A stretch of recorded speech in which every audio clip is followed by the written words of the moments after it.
Earlier this month, I stood on a farm in Haleiwa for the blessing of the Pacific Gateway Center's new land. I looked out at the fields and at the farmers and families gathered there, ready to work, grow food, and to build something of their own. Immigrants focused on strengthening their community, our economy, and creating a better life for their children. And as I stood there, I could not stop thinking, this is it. This is America. This is what a true celebration of 250 years of America looks like.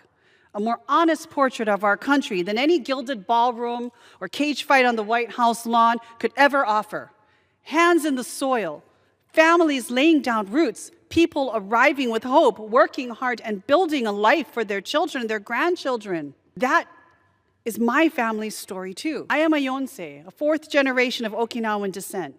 And like so many other Japanese, Filipino, Chinese families in Hawaii, agriculture and the plantations were the gateway that allowed us to come, to work, to lay down our roots, and to build a real future for our children. I would not be standing here today as a member of Congress if my family had not been given that chance, had that pathway not existed for so many immigrants like us. For so many, somewhere in our family's story, someone got here. Someone arrived with the same hope, the same courage, and the same belief that tomorrow could be a better day than today.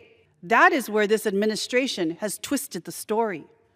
They want us to believe immigrants are the enemy.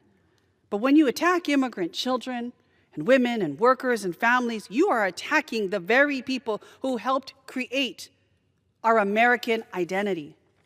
When you detain families, separate children, strip people of their rights, and tell whole communities they do not belong, you are not protecting America.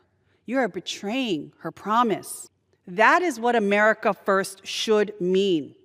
Not pitting immigrant against non-immigrant. And by the way, unless you're indigenous to this land, you are in fact an immigrant. Not turning families into targets, but creating opportunities and pathways for the people who came here, laid down their roots, helped build this country, and still carry it forward every single day. That is the America I believe in. An America where immigrant families are not treated as threats, but recognized as part of who we are. An America that understands the American dream has never been about where you came from.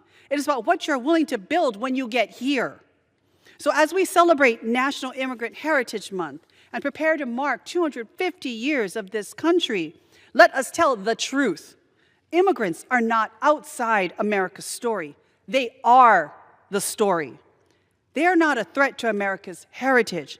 They are America's heritage. And if we are serious about honoring 250 years of America, then we have a responsibility to fight for the people still reaching for that same promise, to lay down roots, to build a better life, to raise a family in safety with dignity, courage, and hope, to belong to this country.